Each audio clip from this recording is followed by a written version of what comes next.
কখনো কাউকে ধোঁকা দিবেন না। আপনি দেখবেন ধোঁকার ক্ষেত্রে সবচেয়ে মেয়েরা বেশি এগিয়ে আছে যুবক ভাইরা।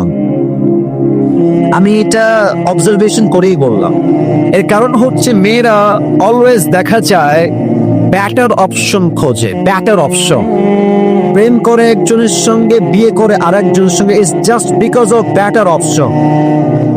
প্রিয় বোন, আপনি যাকে ওয়াদা দিয়েছেন তাকে বিয়ে করবেন। আপনি আজকে কাউকে ধোঁকা দিয়ে মাজা ব্যাকা করবেন, কালকে আল্লাহ তো অস্তিত্বই মেরে দিবে যুবক আমার। সিদকু আমানাতিন, কাউকে কখনো ধোঁকা দিবেন না। জীবনে কষ্ট সহ্য করা শেখো।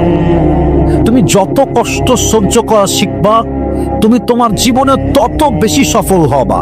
তুমি যত কষ্ট সহ্য করা শিখবা, দুনিয়ার কোনো মেয়ে তোমাকে আঘাত করে তোমার দিলটা ভাঙতে পারবে না যুবক ভাইরা আমার।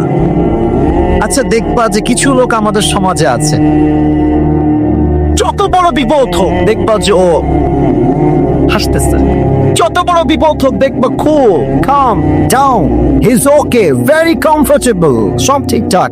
আরে ভাই, এত বড় বিপদ আপনি হাসেন কেন? এটা কে হাসতে পারে? যে তার জীবনে অনেক কষ্ট অলরেডি সহ্য করে আসছে। আচ্ছা ভাবেন, আমি হলাম মধ্যবিত্ত পরিবারের সন্তান। আপনি আমাকে যদি টিনের বাসায় রাখেন, নট আ বিগ ডিল। আরে আমি তো মাটির ঘরে থেকে আসা লোক, ঠিক কিনা বলে?